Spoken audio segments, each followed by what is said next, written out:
All right, this chapter I'm going to read is called Summer Days. It's chapter 6. Last chapter was called Charlotte, and that was when Wilbur met Charlotte for the first time. And he was really excited to have a friend, and we learned that Charlotte eats insects and bugs of all kinds. And so this chapter is called Summer Days. The early summer days on a farm are the happiest and fairest days of the year. Lilacs bloom and make the air sweet and then fade. Apple blossoms come with the lilacs, and the bees visit around among the apple trees. The days grow warm and soft. School ends, and children have time to play and to fish for trouts in the brook. Avery often brought a trout home in his pocket, warm and stiff and ready to be fried for supper. Now that school was over, Fern visited the barn almost every day to sit quietly on her stool. The animals treated her as an equal. The sheep lay calmly at her feet.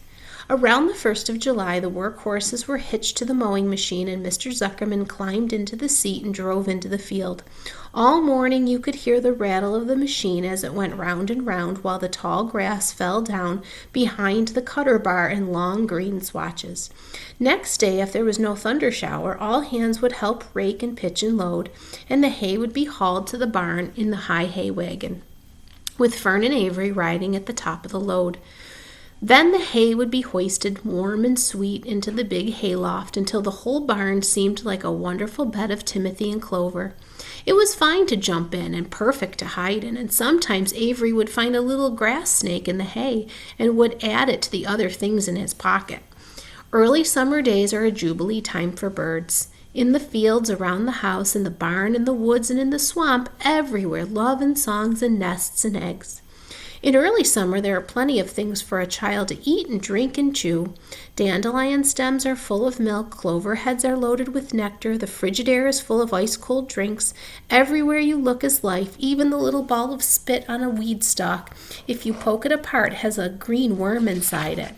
And on the other underside of the leaf of the potato vine are the bright orange eggs of a potato bug. It was on this day in early summer that the goose eggs hatched. This was an important event in the barn cellar. Fern was there, sitting on her stool when it happened. Except for the goose herself, Charlotte was the first to know that the goslings had arrived. The goose knew a day in advance that they were coming. She could hear their weak voices calling from inside the egg. She knew they were in a desperately cramped position inside the shell and were most anxious to break through and get out. So she sat still and talked less than usual. When the first gosling poked its gray-green head through the goose's feathers and looked around, Charlotte spied it and made the announcement. "I am sure," she said, that every one of us here will be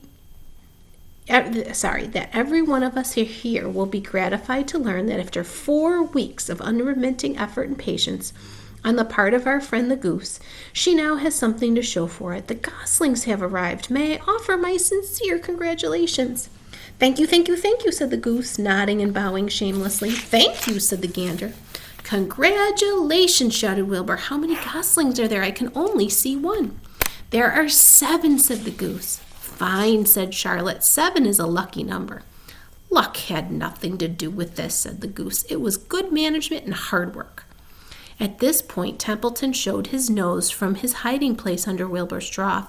He glanced at Fern and then crept cautiously toward the goose, keeping close to the wall.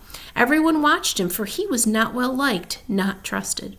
"Look," he began in his sharp voice, "you say you have 7 goslings? There were 8 eggs. What happened to the other egg? Why didn't it hatch?" "It's a dud, I guess," said the goose. "What are you going to do with it?" continued Templeton, his little round beady eyes fixed on the goose.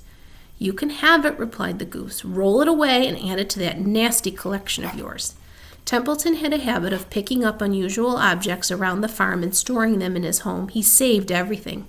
Certainly, said the gander. "You may have the egg, but I'll tell you one thing, Templeton. If I ever catch you poking your ugly nose around our goslings, I'll give you the worst pounding that a rat ever took." And the gander opened his strong wings and beat the air with them to show his power. He was strong and brave, but the truth is, both the goose and the gander were worried about Templeton. And with good reason. The rat had no morals, no conscience, no scruples, no consideration, no decency, no milk of rodent kindness, no compunctions, no higher feeling, no friendliness, no anything. He would kill a gosling if he could get away with it. The goose knew that, and everybody knew it. With her broad bill, the goose pushed the unhatched egg out of the nest, and the entire company watched in disgust while the rat rolled it away. Even Wilbur, who could eat almost anything, was appalled. Imagine wanting a junky old rotten egg, he muttered. So there's a picture of Templeton with the egg and the goose and the gander.